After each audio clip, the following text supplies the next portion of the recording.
நம்ம விநாயகர் சதுர்த்திக்கு தேங்காய் பூர்ண கொழுக்கட்டை பண்ண போகிறோங்க. அதுக்கு தேங்காய் எடுத்து வச்சுருக்கேன், 1 கப்பு வெல்லம் எடுத்து வச்சுருக்கேன், 4 ஏலக்காய் எடுத்து வச்சுருக்கேன், 1 டம்ளர் மாவு. அதாவது இது உங்களுக்கு பச்சரிசி மாவுன்னு கடையில் கிடைக்குங்க. அந்த மாவு எடுத்து வச்சுருக்கேன் நான்.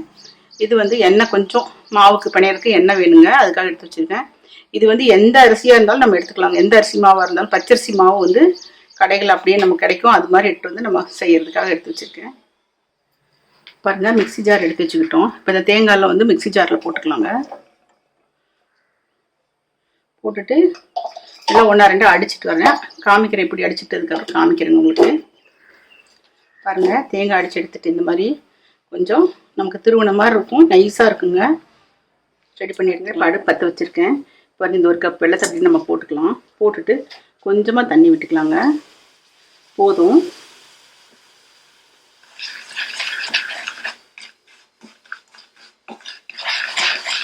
பாகு மாதிரி நல்லா இதாகுங்க. இப்போ நம்ம பாருங்கள், ஏலக்காய் பவுடர் பண்ணி வச்சுருக்கேன். இப்போ அதையும் போட்டுக்கலாம்.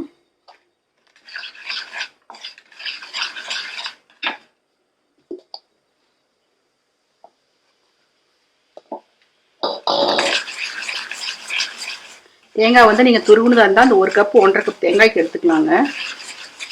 இனிப்பு அதிகமாக வேணும்னா 1.5 கப் சர்க்கரை போட்டுக்கோங்க. 1.5 கப்பு 1.5 கப்பு போட்டுக்கலாம். இல்லை கம்மியாக இருந்தால் போதும்னா நம்ம 1.5 கப் தேங்காய் எடுத்தோம்னா 1 கப்பு வெல்லம் எடுத்துக்கலாங்க. இது நல்லா கரைட்டுங்க வெல்லம். இந்த வெள்ளத்தில் கல்லெல்லாம் இல்லைங்க, அதனால் அப்படியே போட்டுருக்கேன். பாருங்கள், பாகு பதம் வந்துடுச்சு. நம்ம இப்போ அந்த தேங்காய் எடுத்து அப்படியே அதில் போட்டுக்கலாங்க.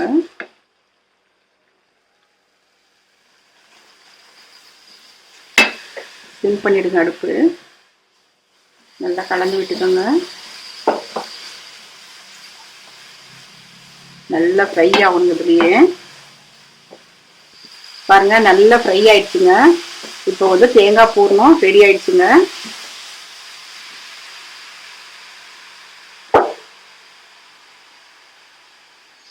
இப்போ நம்ம கடையில் பிளைன் அரிசி மாவு இருக்குங்களா, அது வாங்கியிருக்கோம். அதில் நம்ம 1 கப் எந்த அரிசி மாவு இருந்தாலும் சரி, பச்சரிசி மாவானா போட்டுக்கலாம். போட்டுட்டு நம்ம என்ன பண்ணுவோம்னா, இதுக்கு பாருங்கள், இந்த 1 டம்ளரில் தான் போட்டிருக்கேன். அந்த சைஸ் டம்ளர்லேயே நம்ம தண்ணி ஊற்றிக்கலாங்க. ஒரு 1.25 டம்ளர் தண்ணி ஊற்றிக்கலாங்க. பாருங்கள், 1.25 டம்ளர் தண்ணி ஊற்றுறேன். தண்ணி ஊற்றிட்டு லைட்டாக கொஞ்சம் உப்பு போட்டுக்கலாங்க. உப்பு பாருங்கள், ஒரு சிட்டிக்கு உப்பு இவ்வளோ போதும். போட்டுட்டு நல்லா கலந்துக்கலாம். நம்ம கலந்து ஒரு 2 நிமிஷம் ஊற விட்டுடலாங்க. ஒரு 5 நிமிஷம் நல்லா இது ஊறிடட்டும். ஊறினதுக்கப்புறம் எப்படி ரெடி பண்ணுறதுன்னு காமிக்கிறேன் உங்களுக்கு. தேங்காய் பூர்ண கொழுக்கட்டைக்குங்க இது கலந்தாச்சுங்க.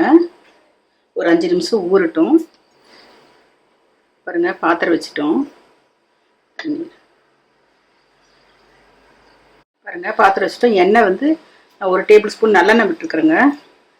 விட்டுட்டு பாருங்கள், நம்ம கரைச்சி வச்சுருக்குறோம்.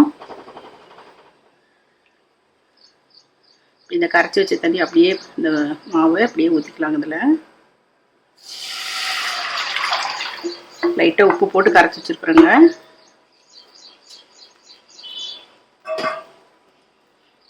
நம்ம ஒரு 5-10 நிமிஷம் வரைக்கும் ஊற விடலாம், ஒன்றும் தப்பு இல்லைங்க. ஊறினதுக்கப்புறம் நம்ம இந்த மாதிரி பண்ணிக்கலாம். அப்படியே மாவு கெட்டியாகிட்டே வருங்க. கொஞ்சம் கொஞ்சமாக கைவிடாமல் கலருங்க. கொஞ்சம் நல்லெண்ணெய் விட்டுட்டிங்கன்னா நல்லா மாவு சாஃப்டாக இருக்குங்க. அதுக்காக தான் நல்லெண்ணெய் விட்டுறோம். பாருங்கள், கொஞ்சம் டைட் ஆகிடுச்சு. நல்லா மாவு ஒன்று சேர்ந்து வரணுங்க. அந்த அளவுக்கு நம்ம நல்லா கிளறி பண்ணுது. நல்லா மாவு வேகணுங்க.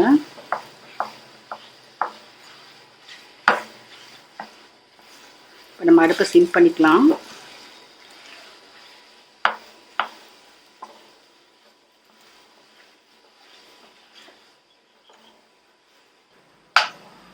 நல்லா வெந்துருச்சு மாவு. நல்லா மாவு இந்த மாதிரி தொட்டால் கையில் ஒட்டக்கூடாதுங்க. பாருங்கள், நல்லா வெந்துருச்சுக்கு மாவு. நம்ம அடுப்பு ஆஃப் பண்ணிக்கலாம்.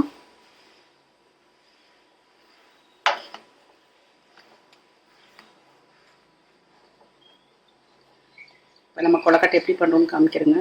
பாருங்கள், நல்ல மாவு இப்படி பிணைஞ்சு எடுத்துக்கலாங்க. பாருங்கள், மாவு எவ்வளோ சாஃப்டாக இருக்குன்னு. பாருங்கள், மாவு நல்லா வெந்திருக்கு. இப்போ நம்ம வந்து எப்படி கொழுக்கட்டை பண்ணலான்னு காமிக்கிறேன் உங்களுக்கு.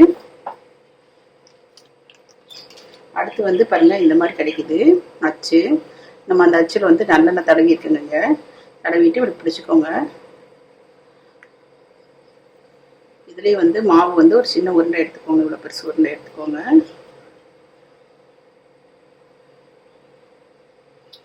கரெக்டாக ஃபுல்லாக எல்லா பக்கமும் கொஞ்சம் எடுத்து மீதியாக விடுங்க. பாருங்க, நல்லா தடவி விட்டுருங்க எல்லா பக்கமும்.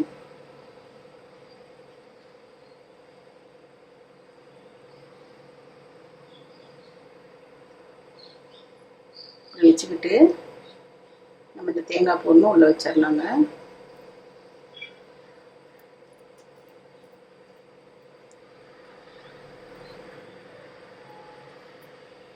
உள்ள வச்சுட்டேன்.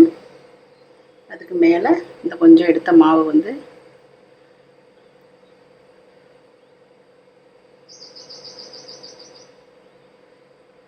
க்ளோஸ் பண்ணிடலாங்க.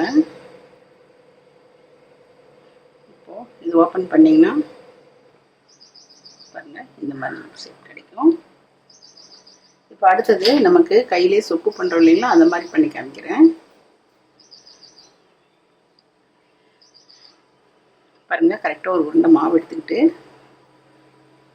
லைட்டாக நல்லெண்ணெய் தடவிக்கிங்க. தடவிட்டு வச்சுக்கிட்டு பாருங்கள்,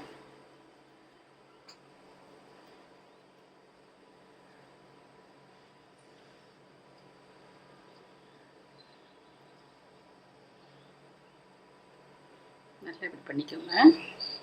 பண்ணிவிட்டு இப்போ நம்ம பூர்ணம் உள்ள வச்சிடலாம்.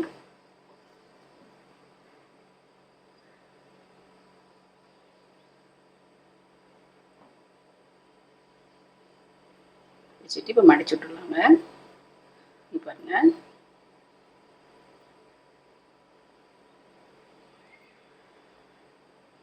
அவ்வளோதாங்க.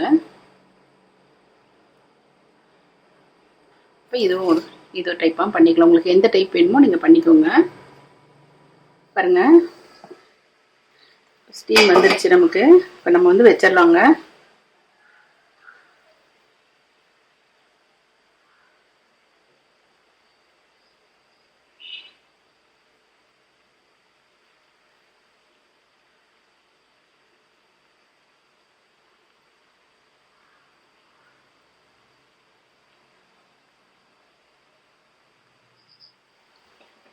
மூடி வச்சிடலாங்க. ஒரு 10 நிமிஷத்தில் வெந்துடும். இப்போ பாருங்கள், வெந்துருச்சு. 10 நிமிஷம் ஆயிடுச்சு. நல்லா சாஃப்டாக வெந்துருச்சுங்க.